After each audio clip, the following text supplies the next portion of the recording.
Charchii deemuuf gaafan ka'u seexan uffata koo xureessitee bulti.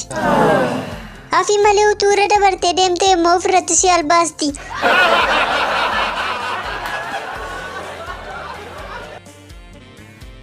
Har'a Fiqiriin otoon buna bitadhee galaa jiru na qabe. Milishaa ta'e innis.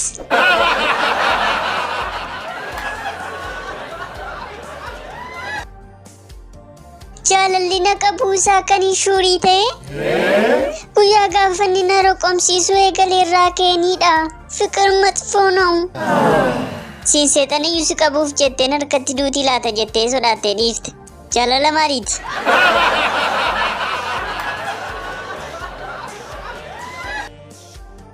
Maanguddoon waggaa 50f dhagna isaanii osoo hin dhiqatin turan boqotan. Seenaa hojjetanii du'ani. Waaqni lubbuu isaanii amararu. Goota xurii.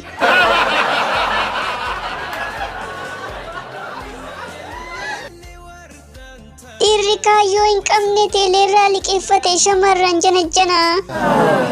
Isheen kaayyoo qabdu immoo isa inni liqeeffatee irkaa fixxi.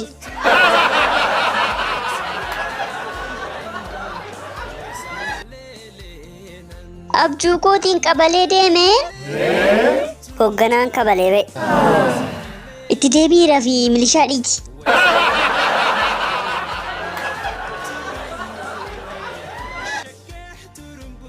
Manni keessan eessa obboleessa margee utuun si barbaaduu faazarii kee argee.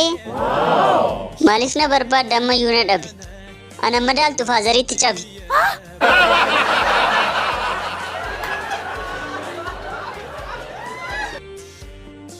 Ay bilbila koo amaan kee akkasitti cabu. Poostii nama daaskoraa janajjanaa jiru.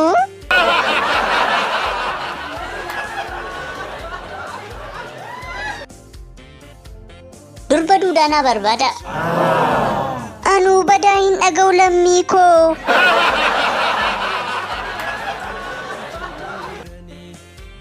Barumsa macaafa qulqulluu teeyooloojii baradheen eebbifamee jira. Gaaffii barbaaddan na gaafadhaa. Maqaan namoota 5,000 warra Yesuus daabboo fi qurxummii quubse sana naa tarreessi.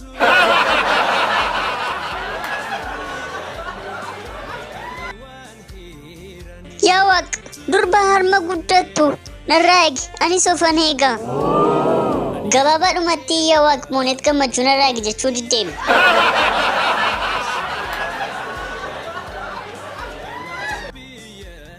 Ani nama hundumaa ija tokkoon nan ilaala. Hundumaa xaqqasaa deemte jechuudha.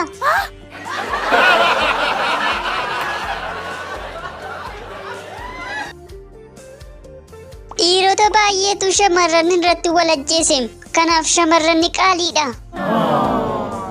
Akkas taanaan seexanni qaaliidha jedhi kaa.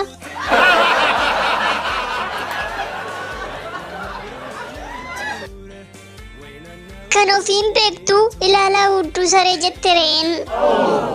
Isa re'een jette kanaa ulaatu arge kaa.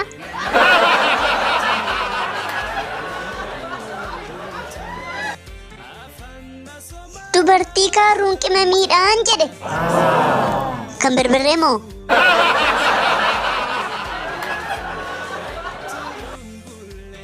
Dhiirri qarshii qabu maagneettiidha. Ofiin ofitti si harkisa.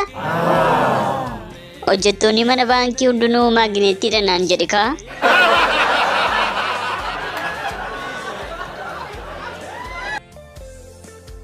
Isaan kaleessa mana fincaanii deeme reefuun galaa jira kunoo. Achi keessatti deesse moo?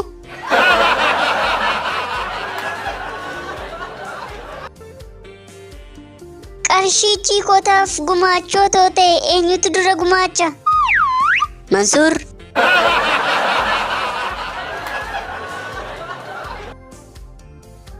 Daftarri 70, biiriin birrii 20. Maaltu kanaan barata? Amma fuuchuun dirqama. Fuuchuuf immoo 70 qabdaare.